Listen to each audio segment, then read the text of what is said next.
আজকে সকাল সকাল ঘুম থেকে উঠে ফাল্গুনি সেজে আমরা সবাই মিলে কোথায় যাচ্ছি বলুন তো? সেটা যদি জানতে চান তাহলে থাকতে হবে আমাদের সাথে পুরো ভিডিও জুড়ে। তো আসসালামু আলাইকুম, হাই ফ্রেন্ড, আমি মিষ্টি বলছি। Welcome back to my new video. আজকে আমরা এসেছি হস্তশিল্পের মেলা লোকজ উৎসব সোনারগাঁ জাদুঘরে। লম্বা সিরিয়াল পার করে এখান থেকে টিকিট নিয়ে আমরা অবশেষে ভিতরে প্রবেশ করলাম। আর এইদিকে আমার ফ্রেন্ড আমাদের জন্য ওয়েট করতে করতে অনেকটা রাগ করেছিল। আমার বান্ধবী রাগ করছে। বসন্ত ফিলফিল আসবে না হবে।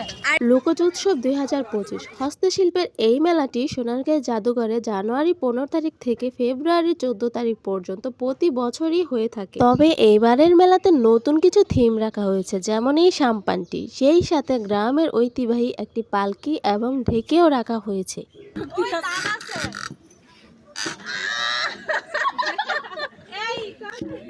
এই জায়গা থেকে কিছু দূর এগোতেই চোখে পড়বে একটি মুক্তমঞ্চ, যেখানে গান, নাচ, নাটক, বিভিন্ন ধরনের প্রোগ্রাম হয়ে থাকে। এর পাশেই রয়েছে নাগরদোলার একটি রাইড। দেন আমি কিছু দৃশ্য দেখতে দেখতে চলে গেলাম মেলাতে বসা দোকানগুলোতে।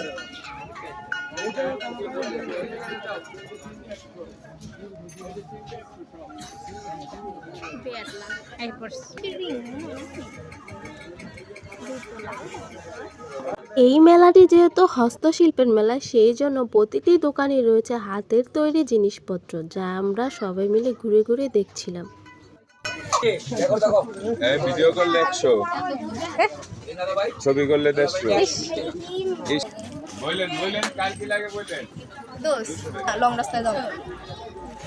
এই কি ঝুনঝুনি বাজে দিল? অবশ্যই বাজে।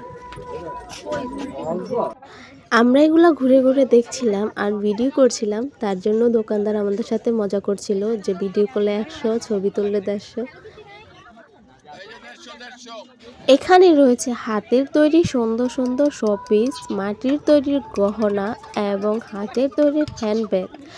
রয়েছে এখানে বেতের তৈরির অনেক জিনিসপত্র, যার সব কয়টার নামও আমি জানি না, কিন্তু আপনারা এখানে এসে দেখে দেখে নিয়ে যেতে পারবেন। এখানে অনেক জিনিস পাওয়া যায় দৈনন্দিন জীবনে যা প্রয়োজনীয়। এর অপোজিট পাশেই রয়েছে পিতলের এবং কাঁচের তৈরি রাজকীয় অর্নামেন্টস। তার পাশে রয়েছে মাটির তৈরির এই হাঁড়ি পাতিলগুলো। এখান থেকে আমি গত বছর নিয়ে গিয়েছিলাম। তাছাড়াও এখানে পেয়ে যাবেন তাঁত সুতির জামা কাপড় এবং সোনারগাঁয়ের বিখ্যাত জামদানি শাড়ির দোকান। পেয়ে যাবেন হাতের তৈরির নকশি কাঁথাও। আমরা সবাই ভিডিও করার সাথে সাথে প্রায় সব কয়টা দোকানই ঘুরে ঘুরে দেখেছিলাম এবং